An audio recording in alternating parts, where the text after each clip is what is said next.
تو امیجن کیجئے کہ یہاں پہ اس کی لائف کتنی مشکل ہوگی.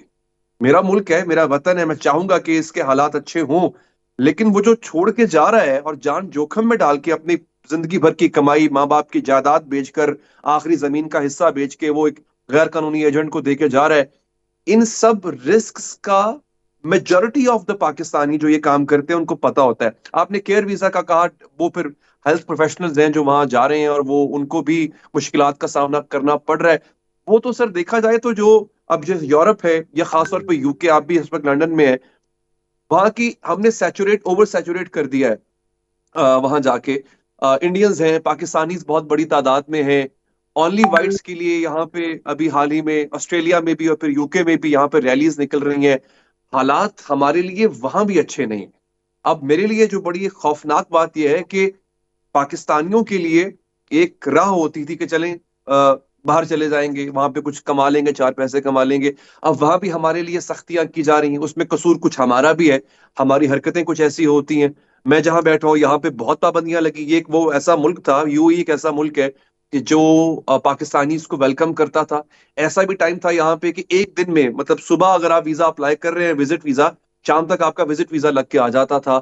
آج یورپ کا ویزا لگنا آسان ہے اور یو ای کا ویزا لگنا مشکل ہے، اور اس میں کافی حد تک ہماری اپنی خود کی وہ حرکتیں انوالوڈ ہیں جس کی وجہ سے ہم یہاں اس نتیجے تک پہنچے ہیں. تو اٹس اے کمبینیشن آف ہمارے ملک کی حالات اور پھر ماشاءاللہ ہمارا خود کا کریکٹر جو ہم باہر جا کے ایگزیبٹ کرتے ہیں. ان سب نے سر ہمارے لیے مشکلات کھڑی کی ہیں. غیر قانونی جو یہاں سے ہجرت ہے اس کو روکنا سر گورنمنٹ کا کام ہے. وہ اب گورنمنٹ کیسے روکتی ہے اس کو؟ کیا کشتیوں کے ڈوبنے کا انتظار کرنا چاہیے یا پھر ان غیر قانونی ایجنٹس پر ہاتھ ڈالنا نہیں، چاہیے؟ آپ کو پتا ہے کہ مجھے ہمارے سر اپنے اداروں میں بڑے لوگ ملوث ہیں اس میں، چاہے پولیس ہو، چاہے ایف آئی اے ہو، چاہے، اور ان کی بڑی تحقیقات بھی ہو رہی ہیں. بٹ ویری کوئکلی سکلین صاحب، آپ ہمارے سینئر ہیں، لیکن میں نے یہ دیکھا ہے کہ یو کے میں سب سے زیادہ اس وقت مائگریشن ہو رہی ہے، اور بڑے بڑے برٹش بزنس مین جو ہیں وہ یو اے ای اور عمان جو ہیں وہاں پہ جا رہے ہیں، کیونکہ وہ سمجھتے ہیں یہاں پہ جو ٹیکس لاز ہیں وہ ان کو فیور نہیں کر رہے. امریکہ میں بہت لوگ جو ڈونلڈ ٹرمپ کی پالیسی سے اگری نہیں کرتے وہ کیریبین میں مائگریٹ کر رہے ہیں. خود یورپ والے جو ہیں وہ دبئی میں اور مڈل ایسٹ کے دیگر ممالک میں مائگریٹ کر رہے ہیں. تو یہ مائگریشن کا عمل تو چل رہا ہے، اور دنیا کے ہر ملک میں کوئی نہ کوئی لوگوں کو تکلیف دہ چیز مل رہی ہے. سوال یہ پیدا ہوتا ہے کہ ہم پاکستانیوں کو یہ کیسے سمجھائیں کہ دور کے ڈول سہانے ہیں، یا تو لیگل طریقے سے جاؤ، جائز طریقے سے جاؤ، جاب لے کر جاؤ، ایجنٹ کے ہاتھوں مت ذلیل. مبشر، میں آپ کی بات سے تھوڑا سا اختلاف کروں گا اگر آپ اجازت دیں، کہ جو آپ نے ایک مائگریشن کو ایک انیتھما یا ایک دھبا بنا کر جس طرح گفتگو ہو رہی ہے عام طور پہ اس وقت یہی طریقہ ہے کہ مائگریشن نہ ہو گئی یا ریفیوجیز نہ ہو گئے، یہ بڑے ایک جانور قسم کے یاجوج ماجوج آ رہے ہیں. یہ بحث کا یہ انداز ہی غلط ہے. اس کی وجہ ہے کہ اس وقت خود اگر آپ ڈیٹا دیکھیں تو امریکہ میں جو گروتھ ریٹ ہے، میں ایک مثال دیتا ہوں امریکہ کی جو ایٹ ہینڈ میں نے پڑھا تھا اس لیے میں بتا رہا ہوں، کہ وہاں پہ جو کل گروتھ ریٹ ہے یعنی پاپولیشن کی، اس میں 80% گروتھ جو ہے وہ مائیگرنٹس کی وجہ سے. یعنی اگر فرض کی ان کا 2% پاپولیشن گروتھ ہوئی ہے تو اس میں اس 2% میں 80% گروتھ جو ہے وہ مائیگرنٹس کی وجہ سے ہوئی ہے. یعنی وہاں پہ اتنے بچے پیدا ہی نہیں ہو رہے جو اپنے ہی بزرگوں کی پینشنز یا ان کے ٹیکسز یا ان کی گریچوٹی وغیرہ جو وہ پے کر سکے. تو مائیگریشن کوئی ایسی خطرناک چیز نہیں ہے. پرابلم کچھ اور آ رہا ہے جس پر ہماری طرف سے میں اس طرح سے، لیگل امیگریشن کی بات کر رہا ہوں، میں لیگل کی بات ہی نہیں کر رہا. میں ہر چیز کی بات کر رہا ہوں. آپ جب یہ کہتے ہیں کہ لیگل الگ ہے اور انلیگل الگ ہے، تو اس میں پھر دوسرا پرابلم آتا ہے کہ لیگل امیگریشن کا تو بہت فائدہ ہے ان لوگوں کو، کیونکہ اس سے تو اسکلڈ لیبر لے جا رہے ہیں. امریکہ نے دنیا بھر کا ٹیلنٹ جو ہے، بہترین آپ کا ٹیلنٹ جو ہے، بہترین ڈاکٹرز ہیں، بہترین آئی ٹی انجینئرز ہیں، بہترین سوشل سائنٹسٹ ہیں، وہ سب تو امریکہ لے جاتا ہے. جب وہ ڈالرز میں، لاکھوں ڈالرز میں یا ہزاروں ڈالرز میں کسی کو سیلری آفر کرتے ہیں یا پیکج آفر کرتے ہیں، تو آپ کے ہاں تو پھر ڈاکٹرز وہی رہ جاتے ہیں جن کی یہاں پہ یا تو اپنی دبئی لگی ہوئی ہے یا پھر وہ نہیں جا پاتے ہیں فیملی کنسٹرینٹس کی وجہ سے.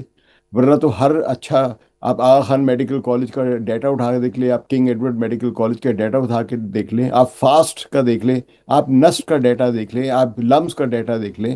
ان کے اکثر اسٹوڈنٹ جو ہے وہ مغرب کی طرف ہجرت کر رہے ہیں اور بہترین جابس پہ کام کر رہے ہیں، اور کوئی بے روزگاری nothing wrong in that. ہاں تو ہاں بالکل نتھنگ رانگ ان دیٹ. تو اور وہ اس لیے الاؤ کر کی جا رہی ہے کہ وہ اس سے ان کو یہاں پہ ایک ہائی کلاس کے ہائی کوالٹی کا اسکل لیبر مل رہا ہے سستے داموں پہ. اب میں یہاں پہ ذرا سا موضوع تھوڑا سا ڈائیورٹ کروں گا. امریکہ نے اگر H1B ویزے پہ 1 لاکھ فیس اگر لگائی ہے تو اس سے زیادہ نقصان انڈینس کو نہیں ہوگا، اس سے زیادہ نقصان امریکن کمپنیز کو، انڈسٹری کو ہوگا.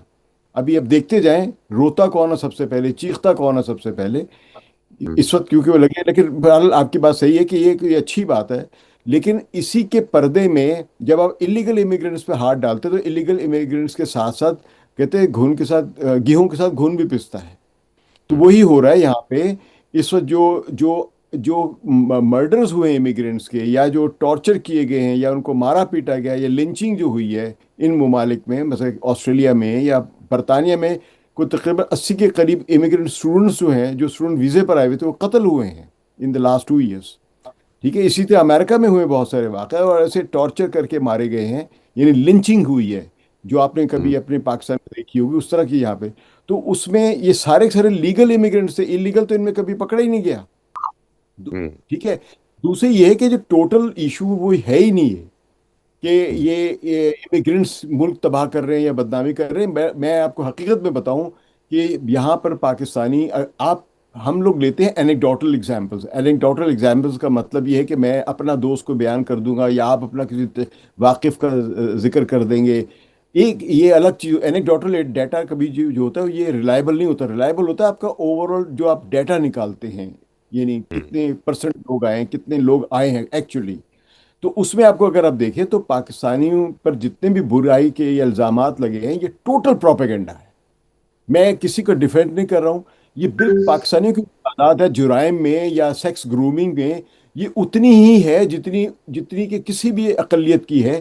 اور حقیقت یہ کہ گوروں میں یہ یعنی جو وائٹ سپریمیسسٹ ہے ان میں زیادہ چائلڈ گرومنگ ہے، ان میں واقعات جو ہے بہت زیادہ رپورٹ، لیکن ان کو میڈیا ہائی لائٹ نہیں کرتا. تو میڈیا نہیں ہائی لائٹ کرتے بھی ہیں. میں نے دیکھا مینچسٹر میں 10,000 سے زیادہ چائلڈ مولیسٹرز جو ہیں وہ جیل کے اندر ہیں. لیکن ویری کوئکلی آپ کمنگ صحیح کہہ بیک ٹو رہے علی، ہیں، کیونکہ high light in the sense کہ علی نے پاکستانی حال کو ہی میں فوکس کریں. پاکستان چھوڑا ہے. اور آپ کو پتا ہے علی ان لوگوں میں سے ہیں پاکستان میں جو مجھے دل سے پسند ہے، اور میں سمجھتا ہوں کہ یہ بہت سچا کھرا اور قابل آدمی ہے. ہمارا تو چھوٹا بھائی ہے، لیکن خیر علی پہلی بات تو یہ ہے کہ whatever you do I have my prayers for you, my good wishes for you. میں نے صرف یہ بات کرنی تھی جو میں ڈسٹنگوش کرنا چاہ رہا ہوں کہ پاکستانیوں کو ہم نے یہ بتانا ہے، جو سکلین صاحب نہیں اگری کر رہے میرے سے، کہ یار آپ ضرور جائیں باہر بہتر معاش کے لیے، بہتر لائف سٹائل کے لیے، لیکن اگر آپ قانون توڑ کے جاتے ہیں تو آپ کا فیوچر نہیں ہے. میں یہ کہہ رہا ہوں. ہاں دیکھیے سر، وہ تو پہلی بات تو یہ کہ آپ نے 2 قانون توڑے. ہم پاکستانیوں نے، ہم نے یہاں کا قانون توڑا کیونکہ انلیگل طریقہ ہم نے آزمایا یہاں سے جانے کا، پھر وہاں پہ لا آف لینڈ جا کے توڑا جو کہ وہاں پہ ہم انلیگل طریقے سے رہ رہے ہیں. تو فیوچر تو بالکل بھی نہیں ہے، کیونکہ اب سسٹمز بہت بہتر ہو چکے ہوئے ہیں، اپ گریڈ ہو چکے ہوئے ہیں. They can put their hands on you any time sooner. اگر آپ کو لگتا ہے آپ 1 سال 2 سال نکال لیں گے. اور ایک بات بالکل صحیح تھی کہ دور کے ڈول سہانے ہیں. آپ اگر لیگل طریقے سے بھی جا رہے ہیں پھر بھی اس وقت اپرچونٹیز اس طرح سے نہیں ہیں جو پکچر پینٹ کی جاتی ہے کہ باہر اگر آپ جائیں گے تو آپ کو شاید درختوں پہ پیسے، آپ کو ڈالرز یا یوروز آپ کو ملیں گے. ڈیفینیٹلی اس طرح سے نہیں ہے. اور اب ہوا یہ ہے کہ اب اسکلڈ لوگوں کو اپریشیٹ کیا جاتا ہے. لوگ بہتر، باقی نیشنلٹیز کے لوگ بھی جو ہے وہ there are pouring in. So competition بہت سخت ہے. پاکستان میں ایجوکیشن کا معیار، یا یوں کہہ لیں کہ اسکل بیسڈ ایجوکیشن کا معیار نہیں ہے. ابھی مڈل ایسٹ کی، جو کہ میں یہاں پہ رہ رہا ہوں تو مجھے زیادہ ذہن کا پتہ ہے، یہاں پہ اے آئی پہ بہت کام ہو رہا ہے. ایسے انسٹیٹیوشنز بن رہے ہیں جو کہ آپ کو فری اے آئی کورسز کروا رہے ہیں، ڈگریز دے رہے ہیں. پاکستان میں آپ دیکھ لیں کہ اے آئی پہ کتنا کام ہو رہا ہے، حالانکہ اگلا دور ہی اے آئی کا ہے. تو اب ہمارے لیے جو بچی کچھ جابس رہ جاتی ہیں اس میں بھی باقی نیشنلٹیز نے آ کے اپنا کنٹریبیوشن دینا شروع کر دیا ہے. تو یہاں پر ہماری جگہ اب بہت سکڑ گئی ہے. یورپ کا سر سکلین صاحب زیادہ بہتر بتا سکتے ہیں، آپ جاتے رہتے ہیں سر، آپ بہتر بتا سکتے ہیں. اب ایسے میں اگر آپ انلیگل طریقے سے وہاں پہ رہ رہے ہیں تو پھر تو اور سونے پہ سہاگا ہو گیا. ہاؤ ڈو یو ایکسپیکٹ کہ آپ یہاں پہ کچھ کر پاؤ گے؟ میرا خیال ہے کہ ڈیفینیٹلی یہ بات ہمیں کہنی چاہیے کہ لیگل طریقے سے جائیں، بالکل جائیں، لیکن پھر بھی آپ کے پاس کچھ ہو، ڈگری ہو، آپ کے پاس اسکل ہو، آپ کے پاس، آپ کو پتا ہو کہ میں اگر بزنس کرنے جا رہا ہوں تو میرے پاس ایک اچھا کیپٹل موجود ہے. اور اگر آپ انلیگل طریقے سے جا رہے ہیں تو اس کی وجہ یہی ہے کہ آپ کے پاس ان تینوں چاروں چیزوں میں سے کچھ بھی نہیں ہے، تبھی آپ نے انلیگل طریقہ اڈاپٹ کیا. تو پھر وہاں جا کے آپ کریں گے کیا؟ وہاں جا کے آپ ایک دن بھوکے رہیں گے، 2 دن بھوکے رہیں گے، پھر کسی انلیگل ایکٹیویٹی میں پائے جائیں گے، آپ ملک کا نام بھی برباد کریں گے، ڈپورٹ ہو کے واپس بھی آئیں گے. اور یہ بات سکلین صاحب کی میں اگری کرتا ہوں، سارے امیگرینٹس ایسے نہیں ہوتے ہیں، لیکن سر ہوتا کیا ہے کہ جو برا ہوتا ہے وہ ہائی لائٹ زیادہ ہوتا ہے. آپ یقین جانیے یہاں پہ جہاں پہ میں جس ایریا میں یہاں پہ ہوں، آج سے 3 مہینے پہلے کا واقعہ اور آپ دنگ رہ جائیں گے. آپ سوچ سکتے ہیں کہ یو ہی میں کوئی پولیس کو امپرسنیٹ کرے. یہاں پہ پولیس کو امپرسنیٹ کیا گیا اور کچھ لوگوں کو شارٹ ٹرم رینسم کے لیے ان کے ہی اپارٹمنٹ میں قید کر کے ان سے تاوان جو ہے وہ لیا گیا. یہاں پہ ایسا ہوتا ہے کہ ویڈیو کال آپ کو آئے گی، ایک آدمی نے پولیس کی وردی پہنی ہوگی اور وہ آپ سے کہے گا کہ مجھے آپ کا آئی ڈی کارڈ کا نمبر چاہیے یا کارڈ کا نمبر، میں ویریفیکیشن کر رہا ہوں. Unfortunately, that man impersonating as a police officer happens to be a Pakistani. تو اب آپ مجھے بتائیے وہ کتنے لوگ ہوں گے؟ 10 15 20 لوگ ہوں گے. لیکن جو یہاں پہ 12 13 لاکھ پاکستانی رہ رہے ہیں ان سب پہ تو پھر آفت آئے گی، ان سب کے لیے پرابلم کھڑی ہوگی. پرابلم کھڑی ہو رہی ہے. آج آپ دیکھ لیں ویزا کی کتنی سختی ہے. ہم پہ تو یہاں تک سختی ہو چکی ہوئی ہے کہ آج کل سنگل میل آدمی، میل سنگل، اگر وہ 50 سال سے کم ہے اس کا ویزا نہیں لگ رہا. اب آپ سوچیں کہ وہ کتنے کانشیس ہو گئے ہیں کہ 50 سال سے کم کا میل ہوگا، وہ نہ جانے یہاں پہ آ کے کیا کرے گا. ایک بھی پروپوگینڈا تو مانگ میں رہے مان ہیں سکتا یار ہوں ہر جگہ ڈیفینیٹ. مڈل ایسٹ میں جا کے. سوری، وہ بیکاری کتنے پکڑے گئے ہیں سعودی عربیہ میں اور یو اے ای میں. بھکاری. ایگزیکٹلی میں نے خود فیس کیا کئی دفعہ. میں آئی واز ان مارکیٹ تو بھکاری آ گیا تو مجھ سے اس نے پہلے اس لہجے میں بات کی، اس کو لگا شاید میں کسی اور نیشنلٹی کا ہوں گا. میں نے پہچان لیا اس کے خد و خال سے. میں نے اس کو پھر ڈانٹا کہ خدا کے لیے یار تم کتنے 10 20 25 درہم کما لو گے، ملک کا نام برباد کر رہے ہو، تمہاری وجہ سے ہم لوگوں پہ سختیاں آتی ہیں، باقی دیگر پاکستانیز پہ سختیاں آتی ہیں. تو وہ چلا گیا وہاں سے. بٹ آئی واز ان شاک کہ یہاں پہ تم کر کیا رہے ہو. آپ یقین جانیے سر، میں نے خود حرم پاک میں بیٹھ کے، خانہ کعبہ میں بیٹھ کے، میں نے وہاں پاکستانی بھکاریوں کو دیکھا ہے جو ریال مانگ رہے ہوتے ہیں اور وہ ٹھیک ٹھاک کما لیتے ہیں. پوری پوری فیملیز وہاں پہ ہوتی ہیں جو ریال مانگ رہی ہوتی ہیں. گو کہ ان کی ریشو کم ہے، ہر پاکستانی ایسا نہیں ہے. بٹ سر وہ آپ دیکھیں نا، نیگیٹو نام تو کوئی بھی آتا ہے نا، نیگیٹو نام ایسپیکٹ تو کسی بھی آتا ہے جگہ مگر. کا وہ ہائی لائٹ ہوتا ہے. ویری ویری اور وہ ہائی کوئکلی لائٹ ہوگا. ڈاکٹر حامد صاحب کو بھی شامل گفتگو کر لیں. حامد بھائی تھینک یو فار جوائننگ. آپ نے میرے دونوں دوستوں کی گفتگو سنی، آپ کیا ایڈ کریں گے اس میں؟ دیکھیے بات یہ ہے کہ میں یہ سمجھتا ہوں کہ جو آپ کا ٹاپک ہے اس کے مطابق تو سکلین صاحب تھوڑا سا آؤٹ آف دا ٹاپک بات کر رہے تھے کہ پاکستانیوں کو مطلب انفیئر بلیم کیا جاتا ہے. وہ ایک علیحدہ بات ہے، اس وہ حقیقت ہے، اس سے کوئی انکار نہیں ہے کہ ہمیشہ سے ریسزم کا سامنا رہا ہے. آج ریسزم بہت زیادہ ہے، لیکن ہمارا جو بنیادی نقطہ ہے نا وہ یہ ہے کہ جو انلیگل امیگریشن ہے نا، آج سے 6 ہفتے پہلے میں میریٹ میں نا ایک ہیومن ٹریفکنگ کی کانفرنس کا حصہ تھا اور اس کے اندر ڈی جی ایف آئی اے بھی آئے ہوئے تھے، ہمارے انٹیریئر منسٹر بھی آئے ہوئے تھے، سارے آئے ہوئے تھے. اس کے اندر میں نے ایک کچھ پوائنٹس ریز کیے اور اس کے اندر بڑی ایک کلیئر چیز کہی کہ ایک تو بات ہمیں بڑی کلیئرلی پتا ہے کہ انلیگل امیگریشن جو ہے یا چاہے وہ کسی بھی حالت میں ہو، وہ مافیاز کی شکل اختیار کر گئی ہے پاکستان میں. اور اس کے اندر بہت بہت بڑے سرکاری عہدیداران اور بہت بہت بڑے طاقتور اثر و رسوخ والی شخصیات انوالو ہوتی ہیں. اور بڑے بڑے جو چھوٹے شہروں کو، خصوصی طور پر ہماری جو گجرات، جہلم، کھاریاں وہ والی پٹی ہے، اس کو بڑا ٹارگٹ کیا جاتا ہے because they are very soft targets. اچھا، دوسرے اینڈ کے اوپر ایک بڑی اہم ریسرچ ہے جو انگلینڈ کے ساتھ میں نے کی اور پھر میں نے وہاں پہ پاکستان شیئر کی تو انہوں نے حیران بھی ہوئے اور انہوں نے کہا کہ ہمارے پاس اس کا کوئی ڈیٹا نہیں. وہ یہ ہے کہ ہزاروں لاکھوں افغانیز ہیں جو کہ امپرسنیٹ کر دیتے ہیں پاکستانی ہونے کا اور وہ پاکستانی اسائلم سیکر بن جاتے ہیں، جس کی وجہ سے جو یورپ اور جو یو کے کا جو ڈیٹا جو پاکستانی نمبرز دیتا ہے وہ بہت ہائی ہائی ہو جاتا ہے اور اس کے اندر بہت زیادہ افغانیز ہیں. میں نے ان کو کہا کہ جی آپ کائنڈلی اس کو ویریفائی کر کے اس کی نیشنلٹی کو آئیڈینٹیفائی کر کے آپ یہاں کی حکومتوں کو بتائیں کہ اس میں افغانی نیشنلز کتنے ہیں یا ایرانی کتنے ہیں جو پاکستانی بن کے کلیم کر رہے ہیں اسائلم, تاکہ ہمارے اوپر جو پابندیاں بطور اسائلم سیکر کنٹری کے لگنے کی بات ہے اس کے اندر کچھ بہتری آ سکے. تیسری بات لقمان صاحب یہ ہے مبشر بھائی کہ ہم اگر پاکستانیوں کی بات کریں تو ایک تو فائنینشیل ایشوز ہیں, ٹھیک ہے, لوگوں کے پاس بہرحال آپ بھی جانتے ہیں کہ کیا معاشی حالت ہے. علی حیدر بالکل ٹھیک بات کر رہے تھے کہ لوگوں کا جو بے یقینی, بے اعتباری, وہ بڑا اہم ایشو ہے. اس کے ساتھ ساتھ نا اب وقت آ گیا ہے کہ لوگوں کو سوشلی ایک بات کی شعور دیا جائے کہ آپ 50-60 لاکھ 30-40 لاکھ لگا کر جو جانا چاہ رہے ہیں ابھی بھی پاکستان کے اندر, میں اس کے اوپر بڑا میں نے کام کیا کہ خدا را 50 لاکھ روپے لگا کر آپ پاکستان میں بھی کوئی اچھا کاروبار کر سکتے ہیں, اور وہ باہر جانے کا جو ایک جنون ہے, وہ جو شوق ہے, وہ خدا را اس کو انلیگل راستوں سے پورا کرنے کی کوشش نہ کریں, بلکہ آپ پاکستان میں رہ کر کاروبار کریں. آپ پاکستان میں رہ کے بہت کچھ کر سکتے ہیں. اگر آپ نے فیصلہ ہی کر لیا ہے, وہ پنجابی میں کہتے ہیں کہ گاواں مجھا بھی بیچ کے ہی جانا ہے, تو خدا را ان کو بیچ کے تو آپ شاید بہتر کاروبار پاکستان میں کر سکیں. اور ایک چیز بڑی آتے چھوٹی سی جی چھوٹی سی چیز ایک کہوں گا مبشر بھائی, وہ یہ ہے کہ بہرحال جو ہماری جو ایجوکیٹڈ کلاس جب باہر جاتی ہے تو وہ بہرحال بڑا ایک اپنا کنٹریبیوشن کرتی ہے. یو کے کی جی ڈی پی کنٹریبیوشن میں 10 ٹائمز مور ایشین کنٹریبیوشن ہے. دیر از نو ڈاؤٹ اباؤٹ اٹ. سو میں یہ سمجھتا ہوں کہ انلیگل کو اگر قابو کر لیں گے اور اس کے اوپر لا انفورسمنٹ ہوگی اور بلا تفریق اگر قانون کی عملداری ہو, تو میرا خیال ہے اس کے اوپر کافی قابو پایا جا سکتا ہے.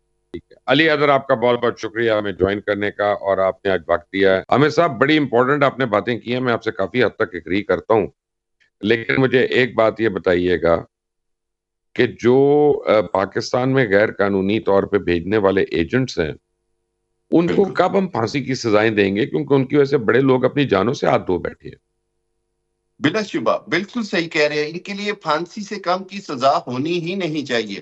لیکن آپ کو پتا ہے کہ پھر ایک بار بات آ جاتی ہے ہمارے عدالتی نظام کی, ہمارے پروسیکیوشن سسٹم کی.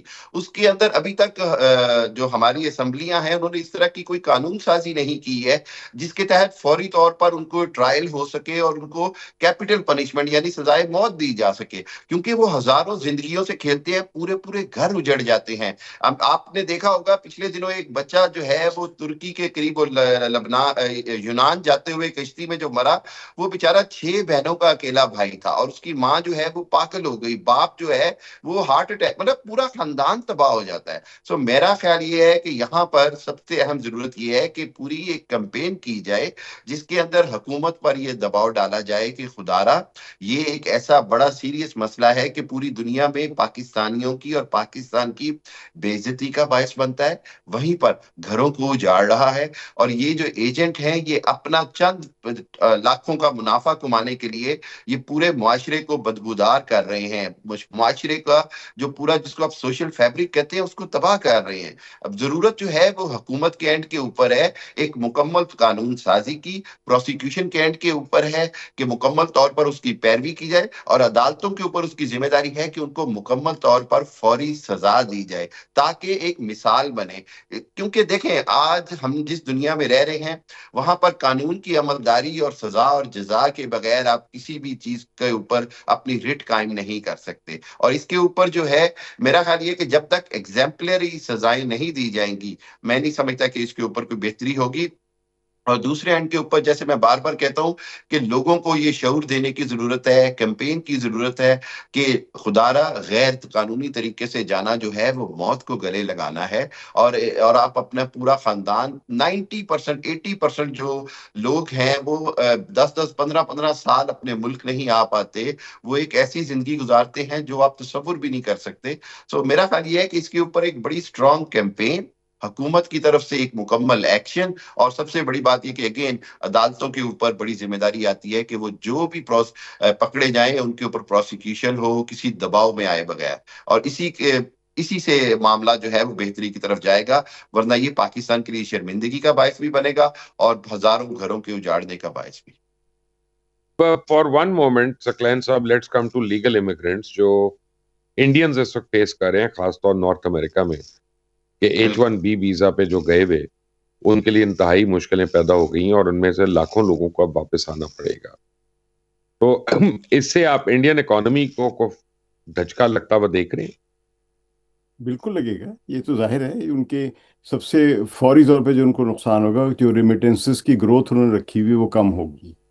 دوسری یہ کہ ان کو جو بہت سے لوگوں نے اپنا پورا پلان کیا ہوا ہے، کیونکہ کچھ لوگوں نے ایسے ہیں جن کا ہو گیا، وہ تو جا رہے ہیں، لیکن آئندہ کے جو ہوگی ایجوکیشن پالیسی، گورنمنٹ کی اپنی جو پالیسی ہے ان میں تبدیلی لانی پڑے گی. فوری طور پہ نقصان جو ہے ان کو وہ کم از کم جو ہے وہ میرا خیال ہے کہ کوئی $2 بلین کے قریب پہنچے گا، جو ایسٹیمیٹس لگائے جا رہے ہیں. کچھ اس سے بھی زیادہ لگا رہے ہیں. اور کچھ لوگوں کا یہ بھی خیال ہے کہ اس کے نتیجے میں انڈیا کی جو ہے ان کی اکانومی کی جو گروتھ ہے وہ شاید 0.5% یا 1% نیچے بھی ہو سکتی ہے، جو پروجیکٹڈ ہے وچ از مور دین 6%. تو یہ فرق تو پڑے گا. آلریڈی وہاں پہ ٹاٹا نے تو 12,000 آئی ٹی پروفیشنلز کو نکال دیا، پھر اور کمپنیاں جو ہیں انفوسس وغیرہ وہ نکال رہی ہیں. سو قحط و رجال تو شروع ہو گیا وہاں پہ اب. نہیں، یہ قحط و رجال دیکھیے، اکانومی میں ہر انڈسٹری میں کریکشنز ہوتی رہتی ہیں، اور وہ کریکشنز وہ آٹومیٹکلی آگے کم ہوتی ہیں، کبھی زیادہ ہوتی ہیں. ہم اکثر و بیشتر سنتے رہتے ہیں، ہیڈ لائنز لگتی ہیں کہ انگلینڈ میں بینکوں نے، یا امریکہ میں بینکس نے، یا فائنینشیل سیکٹرز میں جے پی مارگن نے، یا کسی وجہ سے بڑے ادارے، یہ ڈیلائٹ وغیرہ نے، انہوں نے 5,000 بندے فارغ کر دیے یا یہ کر دیا. یہ سارے ہائیلی ایجوکیٹڈ، ہائیلی اسکلڈ لوگ ہوتے ہیں. وہ اس لیے ہوتی ہے کہ کریکشن ہوتی رہتی ہیں. یہ لوگ جب نکل جاتے ہیں تو سڑکوں پہ بھیک نہیں مانگ رہے ہوتے، یہ جا کے ان کی سیونگز بھی ہوتی ہیں اور یہ کچھ اور بھی کر لیتے ہیں. اور دوسری سب سے بڑی چیز ہوتی ہے، ایک جو ہم لوگ عام قسم کے جو ملازم لوگ ہوتے ہیں یہ نہیں سمجھ پاتے. اسکل ایک ایسی چیز ہے، آپ کی نوکری کی وجہ سے اسکل نہیں ہوتی، بلکہ آپ کی اسکل کی وجہ سے آپ کی نوکری ہوتی ہے. تو آپ کی اگر نوکری چلی بھی گئی ہے تو آپ کو اپنی ہی اسکل کا استعمال کر کے آپ کو اپنا سافٹ ویئر ڈیولپ کر سکتے ہیں، یا جا کے سروسز پرووائڈ کر سکتے ہیں. اور اس طرح بہت سارے لوگ کام کر رہے ہیں یہاں پہ. میں نے کسی بھی اسکلڈ آدمی کو یہاں پہ بھوکا مرتے نہیں دیکھے. وہ کچھ نہ کچھ کر رہا ہے اور کما رہا ہے، اور شاید نوکری سے زیادہ کما رہا ہوتا ہے، لیکن کیونکہ نوکری کا ایک مڈل کلاس لوگوں میں ایک بڑا چام ہوتا ہے کہ ہمیں مسلسل ہر مہینے اتنے پیسے ملیں گے، نوکری کا یہ پیکیج ہے، یہ فرنج بینیفٹس ہیں، اتنے انشورنس کور ہے، اتنا وہ ہے، پینشن ہے، گریجویٹی وغیرہ. تو اس وجہ سے ہم لوگ نوکری کی ہی حد میں بیٹھ کے سوچتے رہتے ہیں. حالانکہ جو لوگ خود جاب کرتے ہیں، انٹرپرینیور ہیں، وہ دنیا کی سب سے طاقتور قوم ہے، سب سے پاورفل اور سب سے رچ قوم ہے، وہ جیوز ہیں آپ کے. تو وہ لوگ ہمیشہ انٹرپرینیورز بناتے ہیں اپنے بچوں کو بھی. جبکہ ہم دوسرے انڈینز ہو گئے، پاکستانی ہو گئے، یا اس قسم کے جو مڈل کلاس کے لوگ جو ہوتے ہیں، جو بس سوچتے ہیں بڑی چھوٹی سی سطح پر ہے، یہ اچھی جاب صرف تلاش کر رہے ہوتے ہیں. تو ایسے انڈیا میں اگر انفوسس نے یا ٹاٹا نے کیا، کوئی فرق نہیں پڑتا.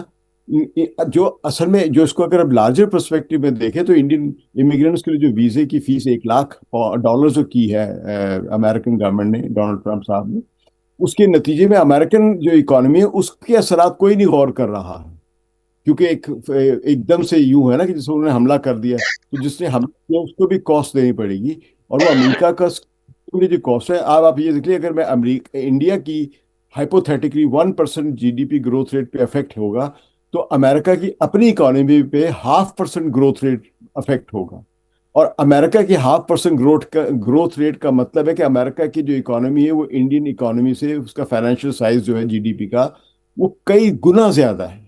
تو ان کا 0.5% کا مطلب ہے انڈیا کی 4% GDP بنتی ہے. نہیں، ایسا نہیں تو ہے، اس لیے کیونکہ انہوں نے جو لیبر ہے نا، جیسے ڈاکٹرز ہیں، ہیلتھ کیئر سٹاف ہے، فارماسیوٹیکل ہے، ان کے اوپر انہوں نے کوئی سختیاں نہیں کی. تو اس سے امریکہ میں نہ وہ مہنگائی آئے گی جو انڈین کہہ رہے ہیں، نہ ان کو اتنا پرابلم ہوگا. بٹ ایک چھوٹی سی بریک لوں گا یہاں پہ، ٹیک اے بریک.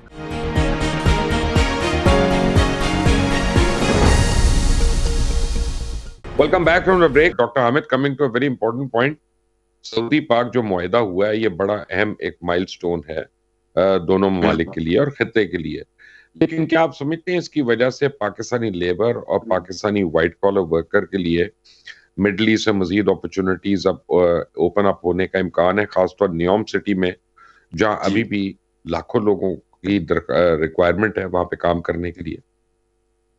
بالکل مبشر بھائی، آپ نے 100% صحیح بات کہی ہے. دیکھیے یہ ایک بڑا تاریخی معاہدہ ہے اور اس کے اندر again I have to give the example کہ انڈیا جو ہے وہ مکافات عمل کا شکار ہوا ہے. انڈیا کا جو مودی اور اس سے پہلے کا جو سارا نیریٹو تھا اس کے اندر انہوں نے گلف کے اندر بھی بڑا اپنا کنٹرول مینٹین کیا ہوا تھا in terms of human resource. Pakistan کے لیے آج میں سمجھتا ہوں کہ بڑے سالوں کے بعد کئی دہائیوں کے بعد ایک ایسا موقع آ گیا ہے جس کے اندر سعودی عرب سمیت تمام عرب ریاستیں پاکستان کی جو کیپیبلٹی ہے, جو پاکستان کا کنٹریبیوشن ہے, اس کو ریکگنائز کر رہی ہیں, ایکنالج کر رہی ہیں اور اس کو آپ فائدہ بھی اٹھانا چاہیں گی. بڑا واضح طور پر دیکھیے ابھی تک میں اگین ایک چیز ابھی پچھلے دنوں ہی پڑھی ہے 3-4 دن پہلے کہ نیوم سٹی سمیت نیوم سٹی اور جو محمد MPS کا جو ویژن 2030 ہے جس کے مطابق ریاض, جدہ اور 3 اور بڑے شہروں کو, طائف اور ان کو جو ہے وہ بہت ہائی ٹیک ماڈرن ٹیکنالوجی پہ لانا ہے, جس کے اندر اسٹارٹ اپس کی بات ہو رہی, AI ٹیکنالوجی کی بات ہو رہی, انوویٹیوز کی بات ہو رہی. تو اس کے اندر میرا خیال یہ ہے کہ پاکستانیوں کے لیے لگ بھگ 2 لاکھ سے 4.5 لاکھ جابس کی جو ہے وہ گنجائش نکلے گی. اور اب چونکہ انڈیا جو ہے وہ ایک, میں بار بار کہتا ہوں کہ وہ اپنے ہی پھیلائے ہوئے جال میں پھنس گیا. جب دنیا میں پاکستان نے بھی اس طرح کا بڑا ایک برا وقت دیکھا تھا. ایکسٹریمسٹ آئیڈیالوجی ہمیشہ ملک کو اندر سے کھوکھلا کر دیتی ہیں اور باہر سے تنہا کر دیتی ہیں. ایگزیکٹلی یہی انڈیا کے ساتھ ہوا کہ اندر سے کھوکھلا ہو گیا, باہر سے تنہا ہو گیا, اور پاکستان اس وقت سے گزر کے اب وہاں آ گیا جہاں پاکستان کنٹریبیوٹ کر رہا ہے. اور میرا خیال یہ ہے کہ بالکل سعودی عرب سمیت, سعودی عرب اسپیشلی نیوم سٹی کے اندر اور باقی جگہوں پہ بہت بڑی وائٹ کالر جاب بھی آئیں گی, پاکستانیوں کے لیے لیبر جابس بھی آئیں گی, اور پاکستانیوں کے لیے ایک بہت بڑا موقع ہے کہ اس میں اپنا کنٹریبیوشن زیادہ سے زیادہ کریں. اگین ایک بڑی اہم چیز ہوگی اور وہ ہوگی میرٹ اور ٹریننگ. پاکستان کے اینڈ کے اوپر, ہیومن ریسورس کے اوپر یہ بڑی ذمہ داری ہے وزارت کے اوپر, پاکستان کی گورنمنٹ کے اوپر, کہ جو ہیومن ریسورس بھیجیں وہ سکلڈ ہو اور وہ اس کے اپروپریٹ یعنی متعلقہ جو ویزا ہے یا جس کیٹیگری میں ان کو بلایا جائے خدا رہا اس کے اوپر مکمل اس کو ٹرین کر کے بھیجیں. میرے نہیں وہ پاس اس ٹھیک طرح ہے, کی بڑی اور یہ بڑی اہم بات آپ نے کی ہے ثقلین صاحب. میں نا آپ کو بتایا تھا ایک قطری خاتون سے میری ملاقات ہوئی یہاں پہ, وہ منسٹری آف فائنانس میں جاب کرتی ہیں سینئر پوزیشن پہ قطر میں. انہوں نے مجھے کہا کہ ہم نے پاکستان سے لیبر منگائی تھی اور وہ لیبر ہمارے گھرے پڑ گئی. وہ اس طرح سے کہ میں بظاہر بڑی چھوٹی چیز لگتی ہے کہ آپ نے ڈرائیورز منگوائے قطر میں انہوں نے, اور وہ ان میں سے کوئی بھی ڈرائیور جو تھا وہ لیفٹ ہینڈ گاڑی نہیں چلائی تھی اس نے, اور اس کو لیفٹ ہینڈ قوانین کا نہیں پتا تھا. اسی طرح جو ہیوی ڈیوٹی انہوں نے آپریٹرز منگائے کنسٹرکشن مشینری کے, تو وہ آپریٹرز جو تھے وہ کمپیوٹرائزڈ فورک لفٹس وغیرہ پہ کام کرنے کا ان کو پتہ ہی نہیں تھا, اور ان کا لرننگ کا بڑا سلو تھا. تو کیا حکومت کو بھی تو چاہیے نا کہ ایسی ٹریننگ سینٹرز اور ٹیکنیکل ٹریننگ انسٹیٹیوٹ جو ہیں ان کو متعارف کرائے جہاں پہ ہم اپنی جو لیبر ہے اس کو بھی اسکل کر کے اور اکوپ کر کے ہم اس کو باہر بھیجیں تاکہ وہ پرماننٹ کام کر سکے وہاں. بالکل. دیکھیے مبشر صاحب, جو آپ مسائل بتا رہے ہیں آپ کا حل تو ان کے پاس, آپ کے پاس موجود ہے. پھانسیاں دے دیں 4-5 لوگوں کو, سب ٹھیک ہو جائیں گی. میرے خیال میں اس سے اچھا حل ہی کوئی نہیں ہے پاکستان میں. جو بھی کوئی جرم کرے, جو بھی الیگل امیگریشن کا کوئی ریکٹ چلائے, جو کوئی غلط ٹریننگ دے, غلط لائسنس دے, ان کو آپ روزانہ پھانسیاں دیتے رہیں پاکستان میں, سب مسئلے حل ہو جائیں گے آپ کے. اتنے اچھے حل ہے نا آپ کے پاس.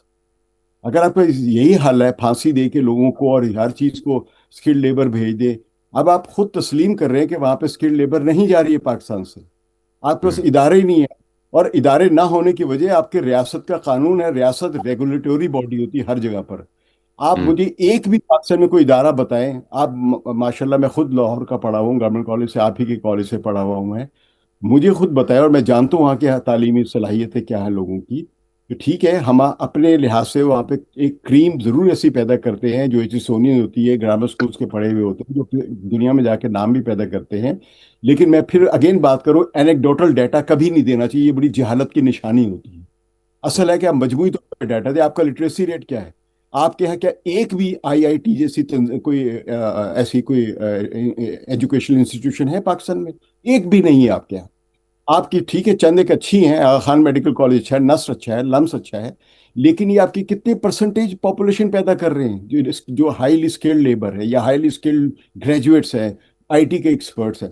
جب آپ نیوم سٹی میں لوگوں کو بھیجیں گے تو وہاں پہ ان کو ڈرائیورز نہیں چاہیے. ڈرائیورز تو کسی بھی ملک سے چلے جائیں گے. اور ان کو ظاہر ہے انڈیا سے بھی مل سکتے ہیں، بنگلہ دیش سے مل سکتے ہیں.